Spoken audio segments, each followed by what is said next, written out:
กราบทักทายสบายดีและสวัสดีครับพ่อแม่พี่น้องเนาะบ่ว่าจะอยู่ในประเทศหรือว่าต่างประเทศกะขอต้อนรับพี่น้องเข้าสู่ซองบ่าวแพงเราเนื้ออีคือเขาคือเดิมกันเด้อพี่น้องเนาะมื้อนี้มาพอกับพี่น้องเฮาแพงกายอยู่ในป่าพี่น้องเพราะตอนนี้กายอยู่ระหว่างทางที่ว่าจะพาพี่น้องเฮาไปเสียหญ้าให้พี่น้องเพราะว่ามื้อวานเฮาก็ไปเสียก็ยังบ่แล้วเนาะมื้อนี้เฮาก็จะไปสืบต่อบ่ฮู้ว่าจะแล้วหรือบ่ก็จะพาพี่น้องเฮาไปเบิ่งไปชมบรรยากาศนำกันพี่น้องและก็ตอนนี้แพงกะสิให้พี่น้องเฮาได้เบิ่งระหว่างทางที่ว่าเฮาไปว่าสิเป็นจังไดไปเบิ่งไปชมพร้อมกันพี่น้องตอนนี้แพงกับครอบครัวก็ได้มาฮอดอยู่ในใกล้ๆสวนเนี่ยพี่น้องอันนี้ก็คือรถที่ว่าเฮาเอาไปในมื้อนี้เนาะพี่น้องก็เส้นทางของเฮาก็มาสุดอยู่จุดนี้เพราะว่า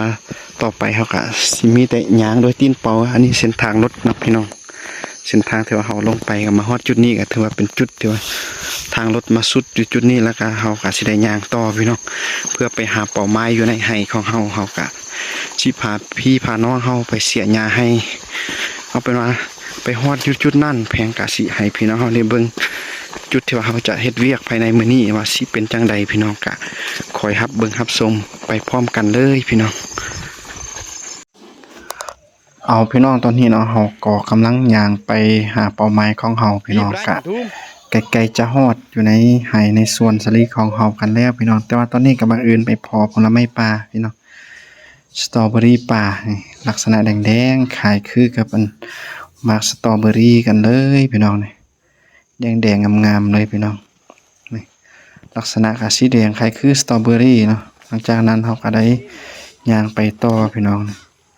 ไปกับครอบครัวแล้วตอนนี้เนาะเฮาก็กำลังย่างใกล้ๆจะฮอดอยู่ในไร่ขอ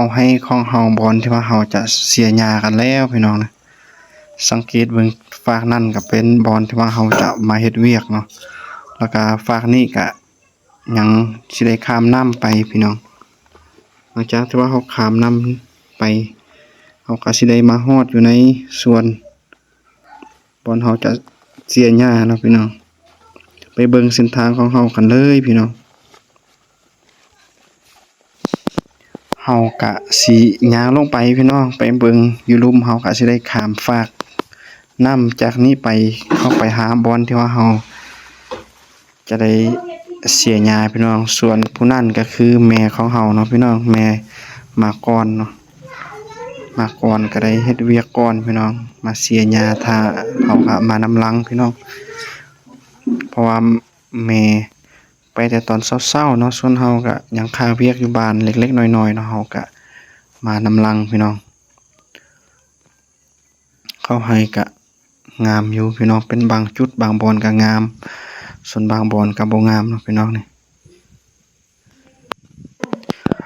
เมื่อเฮามาฮอดแล้วเนาะพี่น้องเฮาก็เก็บอุปกรณ์ของเฮาแล้วเฮาก็สิดำเนินเฮ็ดเวียกของเฮากันเลยพี่น้องนี่อันนี้ก็คือแม่ของแพงเนาะแพงก็พาแม่แล้วก็พ่อเนาะพี่น้องนี่พ่อก็อยู่ลุ่มพี่ก็มาเฮ็ดเวียกช่วยในมื้อนี้เนาะพี่น้องเฮา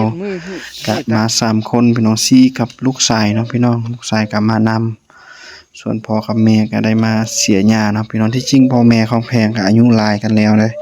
แต่ว่ายังเฮ็ดเวียกได้อยู่พี่น้องแม่ก็50ปลายส่วนพ่อก็60ปลายเนาะพี่น้อง62ปีนี้ก็สังเกตเบิ่งนี่แพงก็เสียหญ้าอุปกรณ์ก็ใส่แวกจังซี่เนาะพี่น้องนี่เฮาจะล้อเสียหญ้ากำจัดวัชพืชที่เป็นกีดขวางการเจริญเติบโตของต้นข้าวของเฮาเนาะพี่น้องนี่แถวนี้หญ้ามันตึบหลายพี่น้องเขามันก็เลยบ่ขึ้นดีปานใดพี่น้องเฮาก็สิเฮ็ดเวียกของเฮาไปจังซี่ดอกพี่น้องนี่หญ้าก็บักสูงๆแถวเทิงนี่เขาก็สูงหญ้าก็สูงเช่นเดียวกันพี่น้องเฮาก็สิได้เฮ็ดเวียกไปหมดมือเลยพี่น้องคันว่าแดดออกเนาะฝนบ่ตกเฮาก็สิได้เฮ็ดเวียกแบบสบายคันว่าฝนตกก็โอ้ยน้องพี่น้องก็ยุ่งยากลำบากคือกันใดพี่น้องอันนี้ก็เสียหญ้าอยู่พี่น้องก็ไปเบิ่งนำกันเด้อพี่น้องการเฮ็ดไร่เฮ็ดสวนของคนที่ว่าอาศัยอยู่ในเขตชนบทลาวพี่น้องโดยเฉพาะก็คือลาวเหนือหลักๆก็เป็นชนเผ่ากะมุเฮาพี่น้องที่ว่าอาศัยการเฮ็ดไร่ปลูกข้าวเพื่อเลี้ยงชีพภายในครอบครัวพี่น้องนี่หญ้าก็สูง แดดก็ร้อนเนาะมื้อนี้แดดร้อนอยู่นี่ลูกชายก็นั่งเล่นผู้เดียวพี่น้องนั่นก็พ่อก็เฮ็ดเวียกไปนำพี่น้องก็ประมาณนี้เนาะพี่น้องสำหรับหน้าเวียกของเฮาก็นี่ฝากนั้นบอนที่ว่าเฮาเสียหญ้าอยู่ตอนเทิงอะเนาะพี่น้องสังเกตเบิ่งมันจะสะอาดหน่อยนึงพี่น้องแม่ก็ยังเสียหญ้าไปนำแพงก็เสียหญ้าไปนำเก็บภาพบรรยากาศให้พี่น้องเฮาได้เบิ่งพี่น้องนี่แม่ก็เฮ็ดเวียกได้ช่วยเฮาเนาะบางมื้อก็บ่ได้ไปพี่น้องลูกชายก็มาสังเกตเบิ่งไปเบิ่งบรรยากาศพร้อมกันเลยพี่น้องแบบยาวๆกันต่อนี่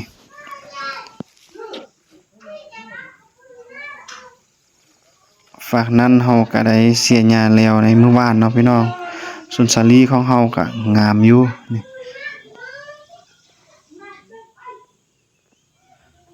แม่ก็ยังสืบต่ออยู่ส่วน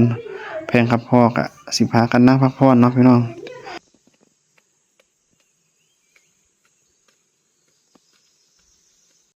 เอาเนาะพี่น้องตอนนี้เนาะเฮาเฮ็ดเวียกก็ฮอดเวลาตอนเที่ยงกันแล้วพี่น้องเนาะเฮาก็สิได้พักผ่อนพี่น้องพาพี่น้องเฮากินข้าวกินน้ำเนาะหลังจากที่ว่ากินข้าวกินน้ำแล้วเฮาก็สิได้เฮ็ดหน้าเวียกของเฮาต่อพี่น้องเพราะว่าเวียกของเฮาก็ยังบ่แล้วพี่น้องก็ยังหลายอยู่เดี๋ยวเฮาจะพาพี่น้องเฮาไปเบิ่งบรรยากาศรอบๆอยู่ในไร่ในสวนแล้วก็สิพาพี่น้องเฮากินข้าวกินน้ำเนาะหลังจากที่ว่ากินข้าวกินน้ำแล้วก็สิพาพี่น้องเฮาเฮ็ดเวียกต่อเอาเนาะพี่น้องไปเบิ่งพร้อมกันพี่น้องเอาพี่น้องเมื่อเฮาเฮ็ดเวียกมาก็ฮอดตอนนี้ก็เวลาตอนเที่ยงกันแล้วพี่น้องแพงก็สิได้เอาอาหารการกินพี่น้องมาพักผ่อนกินข้าวกินน้ำหลังจากที่ว่าเฮากินข้าวกินน้ำแล้วเฮาก็สิได้สืบต่อหน้าเวียกของเฮาพี่น้องเพราะว่าหน้าเวียกของเฮาก็ยังบ่ทันแล้วพี่น้องก็ยังหลายเติบพี่น้องเนื่องจากว่าพื้นที่ของเฮามันก็บ่หลายพี่น้องแต่ว่าหญ้ามันหลายแฮงหั้นนะพี่น้องมันตึบหญ้าก็ตึบเอาแท้เอาว่าพี่น้องเดี๋ยวเฮาจะพาพี่น้องเฮาไปพักผ่อนนั่งกินข้าวเนาะหลังจากที่ว่าเฮากินข้าวกินน้ำแล้วเฮาก็สิได้สืบต่อหน้าเวียกของเฮาไปให้จำฮอดตอนแลงพี่น้องนี่ลูกชายก็จับกระตุกนำพี่น้องเพื่อไปให้พ่อเฒ่าแม่เฒ่าดื่มน้ำพี่น้องนี่ลูกชายก็เริ่มได้เวียกได้การแล้วพี่น้องนี่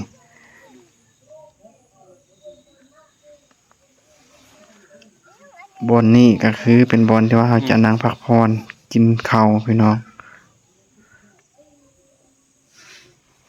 นี่ลูกชายดื่มน้ำพี่น้องนี่สั่งดื่มน้ำเองแล้วพี่น้องคาบทั้งกระตุกเลยเจ้าขี้ดื้อกันนะพี่น้องอันนี้ก็โคตรดื้อกำลังดื้อ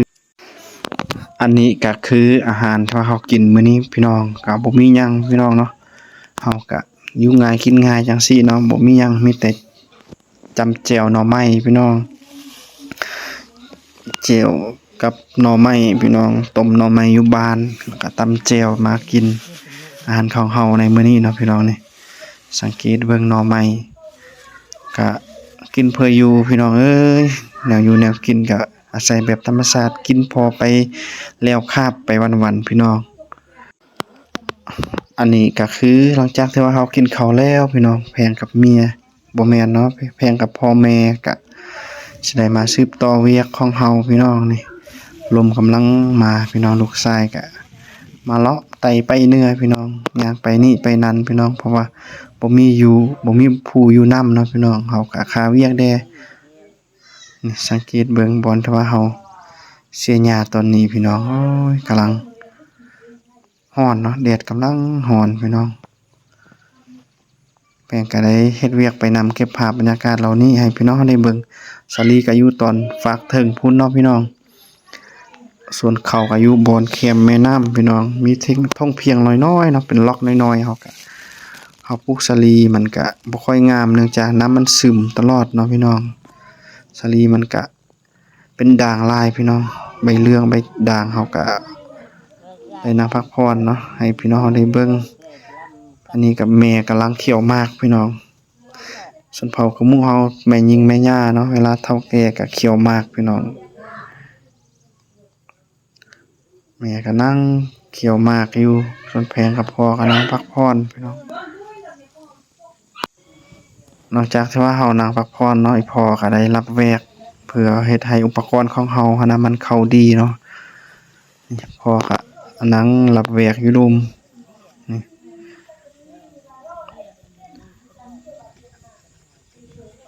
รับแวกไปน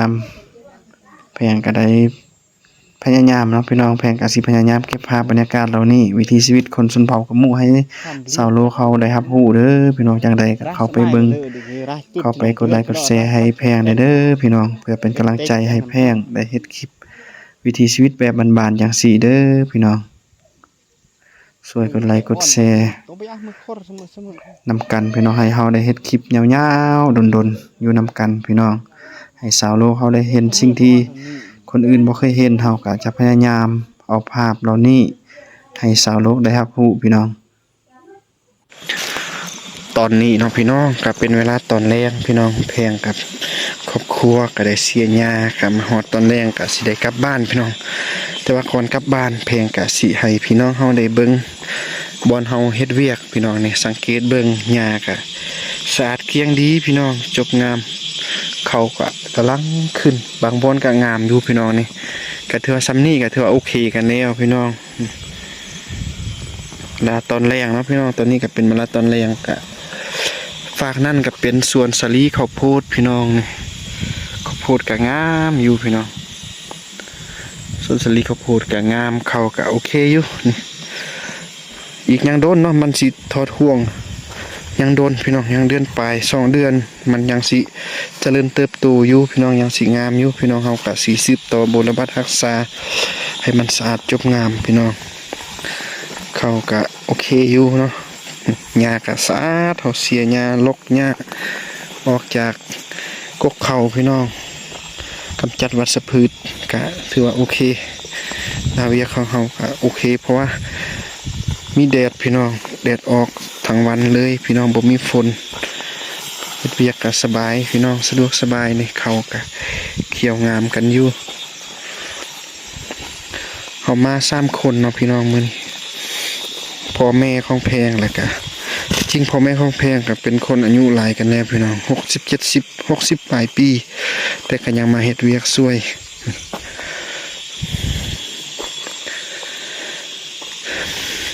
ก็ประมาณนี้เนาะพี่น้อง